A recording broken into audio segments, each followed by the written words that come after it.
वो बेल मांगने गए, उन्होंने कहा हमारी पीठ में दर्द हो रहा है। और भारतीय जनता पार्टी की ईडी ने क्या कहा? उन्होंने कहा हाँ जी, बहुत बहुत गंभीर बात है, इनकी पीठ में दर्द हो रहा है, इसलिए हमें इनको मेडिकल बेल देनी पड़ेगी।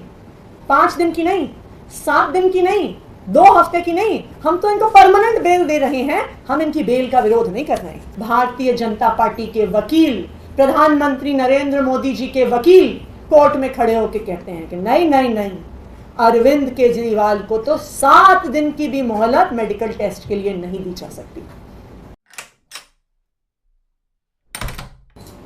भारतीय जनता पार्टी के राजनीतिक हथियार इन्फोर्समेंट डायरेक्टरेट ने 7 दिन की अरविंद केजरीवाल जी की मेडिकल चेकअप्स करवाने के लिए अंतरिम जमानत का जबरदस्त विरोध किया। भारतीय जनता पार्टी की तरफ से ईडी के वकील कोर्ट में पहुंचे और वो लड़ते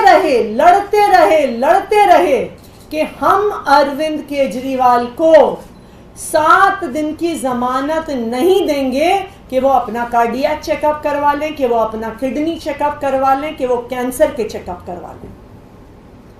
मैं भारतीय जनता पार्टी से, मैं प्रधानमंत्री नरेंद्र मोदी जी से पूछना चाहती हूं, आप क्यों अरविंद केजरीवाल जी के मेडिकल चेकअप्स का विरोध कर रहे हैं? ये क्या षड्यंत्र है, ये क्या साजिश है कि आप डॉक्टर द्वारा दिए गए अरविंद केजरीवाल जी के इन गंभीर मेडिकल टेस्ट को नहीं होने दे रहे हैं? मैं भारतीय जनता पार्टी और प्रधानमंत्री नरेंद्र मोदी जी से यह भी पूछना चाहती हूं कि आपने अरविंद केजरीवाल जी की ईडी कस्टडी में और जुडिशियल कस्टडी में ऐसा क्या किया कि इस तरह से सडन और unexplained weight loss Arvind Kejriwal को हो गया है? आपने उनकी कस्टडी में ऐसा क्या किया कि 56 साल की जिंदगी में उनका कभी कीटोन लेवल नहीं बढ़ा, लेकिन आपकी 51 दिन की कस्टडी के बाद उनका कीटोन लेवल खतरनाक स्तर पर पहुंच गया? हम सब ये जानते हैं कि तानाशाही सरकारें अक्सर अपने विरोधियों को जेल में डालते हैं और जेल में उनको अलग अलग तरीके से उनके स्वास्थ्य को खराब करने की कोशिश करते हैं और उनको जान से मारने की कोशिश करते हैं। हमने देखा है कि किस तरह से रशिया में वहां के राष्ट्रपति व्लादिमीर पुतिन ने अपने सारे विपक्ष के नेताओं को जेल में डाल दिया और उनमें से तो कईयों की जेल में मौत भी हो गई।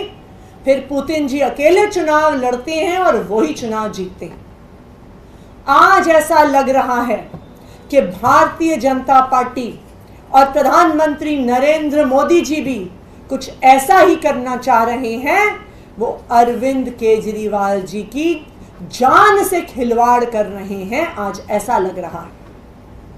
जब डॉक्टर ने कहा है कि ये सारे टेस्ट करवाना, ये सारी जांच करवाना जरूरी है, जब डॉक्टर कैंसर के चेकअप के लिए पेट स्कैन करवाना चाह रहा, जब डॉक्टर्स किडनी की बीमारियों के टेस्ट करवाना चाह रहे हैं, जब डॉक्टर हार्ट की सीरियस चेकअप्स करवाना चाह रहे हैं, तो क्यों ईडी इसका विरोध कर रही है? क्यों भारतीय जनता पार्टी इसका विरोध कर रही है? आप याद रखिए, ये भारतीय जनता पार्टी की वही इन्फोर्समेंट डायरेक्टरेट है जिसने बैक पेन के नाम पर शरद रेड्डी को परमानेंट बेल दे दी। ये वही इन्फोर्समेंट डायरेक्टरेट है जिसने बैक पेन के नाम पर राघव मगुंटा रेड्डी को परमानेंट बेल दे दी। आपके और हमारे ऑफिस में आधे दिन की छुट्टी नहीं मिलती है बैक पेन की वजह से, लेकिन भारतीय जनता पार्टी की ईडी ने अरविंद केजरीवाल जी के खिलाफ बयान देने के बाद राघव मगुंटा और शरद रेड्डी को बेल दे दी। वो बेल मांगने गए, उन्होंने कहा हमारी पीठ में दर्द हो रहा है, और भारतीय जनता पार्टी की ईडी ने क्या कहा? उन्होंने कहा हाँ जी, बहुत बहुत गंभीर बात है, इनकी पीठ में दर्द हो रहा है, इसलिए हमें इनको मेडिकल बेल देनी पड़ेगी।